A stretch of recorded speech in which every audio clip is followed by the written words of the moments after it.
ওইটাই আমি খাই বেশি। মাঝে মাঝে হয়তো দেখা যায় যে অন্য খাবার খাই, দেখা গেছে মাদ্রাসা যে রান্নাটা ওইটাই খাই।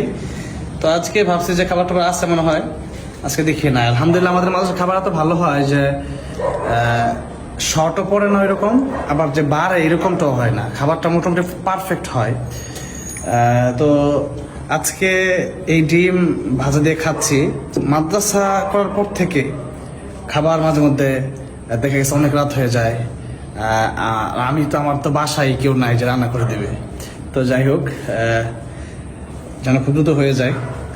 আচ্ছা, তো যাই হোক, এটার ভিতরে কিন্তু একটা প্রশান্তি আছে যে মাদ্রাসার ছাত্ররা খেয়েছে, তারা যে খাওয়া দাওয়াটা করেছে, এটাই একটা মানে ভালো লাগতেছে আলহামদুলিল্লাহ।